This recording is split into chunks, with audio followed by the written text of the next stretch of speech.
दोस्तों, इस समय दुनिया में सबसे बड़ा सवाल और सबसे बड़ा बवाल यही मचा हुआ है कि क्या इजराइल के प्रधानमंत्री बेंजामिन नेतन्याहू नहीं रहे, क्या उन्हें मार दिया गया है।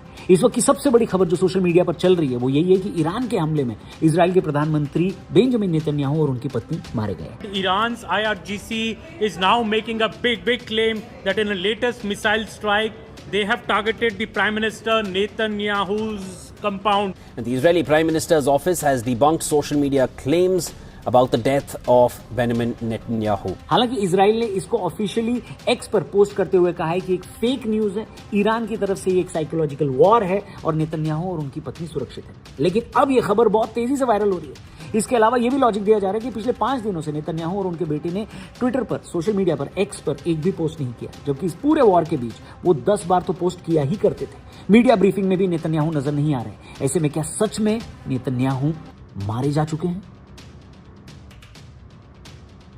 दोस्तों, फरवरी के अंत और मार्च 2026 की शुरुआत में मिडिल ईस्ट में कंडीशन उस समय मुश्किल हो गई जब अमेरिका और इजराइल ने ऑपरेशन एपिक फ्यूरी के तहत ईरान पर बड़े पैमाने पर हवाई हमले किए। इन हमलों में ईरान के सुप्रीम लीडर की मौत की पुष्टि हुई, जिसके बाद ईरान ने जवाबी कार्रवाई की कसम खाई। ईरान की ओर से दागी गई मिसाइलों और ड्रोनों की झड़ी के बीच ईरान की रेवोल्यूशनरी गार्ड IRGC और तस्नीम जैसी न्यूज एजेंसियों ने यह दावा किया है कि उन्होंने यरूशलेम में प्रधानमंत्री ऑफिस और नेतन्याहू के घर को निशाना बनाया है। इसी दौरान सोशल मीडिया पर कुछ तस्वीरें और वीडियोस वायरल होने लगे, जिसमें यह दावा किया गया कि नेतन्याहू के घर पर सीधा हमला हुआ और वो अपनी पत्नी के साथ इस हमले में मारे गए। इसके पीछे कई लॉजिक भी दिए जा रहे हैं। आइए उसकी बात करते हैं। वीडियो सही लगे तो इसे अपने दोस्तों से जरूर शेयर करिएगा और चैनल को भी सब्सक्राइब करिएगा। शुरू करते हैं। कई पोस्ट में कहा गया है कि इसराइल के प्रधानमंत्री बेंजामिन नेतन्याहू ईरानी जवाबी कार्रवाई में मारे गए हैं। इसमें उनके एक वीडियो का जिक्र किया जा रहा है जो कथित तौर पर AI से बना था। सबसे पहला लॉजिक दिया जा रहा है कि उनके बेटे ने पिछले 5 दिनों से कोई भी सोशल मीडिया पोस्ट नहीं किया है। ये वो व्यक्ति हैं जो जब से वॉर छिड़ी है, जंग छिड़ी है, तब से लगातार सोशल मीडिया पर पोस्ट कर रहे हैं। इजराइल की सिक्योरिटी ब्रीफिंग में भी नेतन्याहू की नजर न आने की वजह से और डाउट हो रहा है। इस शक को इस बात से और बड़ा वजन मिलता है कि जब सब कुछ ठीक है तो नेतन्याहू अचानक से गायब कहां हो गए, वो क्यों नहीं आ रहे दुनिया के सामने। अब दोस्तों, इसके पीछे की थियरी सबसे ज्यादा क्या पॉपुलर हो रही है उसकी बात कर लेते हैं। सबसे पहले तो ये कहा जा रहा है कि 28 फरवरी को ये बताया गया कि नेतन्याहू जर्मनी की यात्रा पर जा रहे हैं। एक चलते हुए वॉर के बीच में देश का प्रधानमंत्री अचानक से जर्मनी क्यों जाएगा।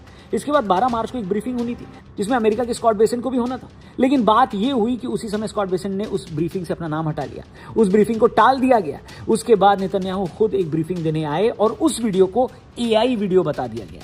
ऐसा इसलिए क्योंकि बोला जा रहा है कि नेतन्याहू की उस वीडियो में 6 उंगलियां दिख रही थी। A viral video, a strange 6 fingers claim, and suddenly the social media is asking, where is Israel's Prime Minister Benjamin Netanyahu? ऐसा कहा जा रहा है कि जिस डिस्टर्बिंग न्यूज के बारे में स्कॉट बेसेंट को पता चला था वो यही न्यूज थी। I listened to you on the the president wants you. Sorry, the president wants you. Sorry. Okay. Okay. इसके पीछे ये बताया गया कि जर्मनी में ही US के इवैक्यूएशन हॉस्पिटल्स हैं। ये वाली थ्योरी ये बताती है कि 28 फरवरी के हमले में नेतन्याहू और उनकी पत्नी घायल हुए और उसके बाद उन्हें जर्मनी ले जाया गया, जहां 12 मार्च को उनके मरने की खबर आई। लेकिन ये खबर दबा दी गई। उस AI वीडियो को इसलिए दिखाया गया ताकि इजराइल की सेना का मोटिवेशन न गिरे और काम चलता रहे, ऐसा कुछ लोग कह रहे हैं। वैसे ये अकेली कॉन्स्पिरेसी थियरी नहीं है जो मार्केट में चल रही है। इसके अलावा भी बहुत सारी बातें हो रही हैं, जैसे कि नेतन्याहू का क्लोन बनाने की कोशिश हो रही है। जी हाँ, क्योंकि इजराइल और अमेरिका ने जब उनकी मौत की बात को छुपाने के लिए AI वीडियो बनाया और वो वीडियो पकड़ा गया, अब समय निकालकर टाइम लेकर उनका क्लोन बनाने की कोशिश की जा रही है। ऐसी एक थियरी भी चल रही है, ऐसी एक बातें भी चल रही हैं सोशल मीडिया पर। अब ये किसी हॉलीवुड फिल्म जैसा जरूर लगता है, लेकिन असलियत में दुनिया में क्या से क्या चीजें हुई हैं ये हम अभी तक नहीं जानते। मगर इजराइल और अमेरिका ये करने में केपेबल नेशन है, ये तो सबको पता है। ये दोनों पावर और पैसे का कॉम्बिनेशन बनाते हैं, जहां दोनों ये करने में केपेबल हैं, पूरी तरह समर्थ हैं। अब ये बात अलग है कि वो कितना सस्टेनेबल होगा। वहीं एक और थियरी सोशल मीडिया पर चल रही है, वो ये कि नेतन्याहू अपने परिवार के साथ एक बंकर में छिपे हैं, वो जिंदा हैं।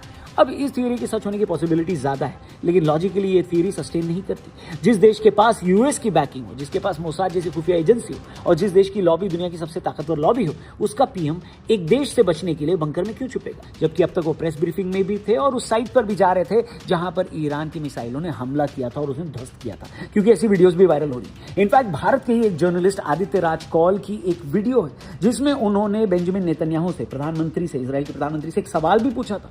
और अब लोग आदित्य राज कौल को भी निशाना बना रहे हैं कि उस फुटेज में उन्होंने नेतन्याहू की जो लोकेशन है वो रिवील कर दी, जिसके बाद ईरान ने हमला किया और नेतन्याहू मारे गए। Just behind me, Prime Minister Benjamin Netanyahu, who has visited this place.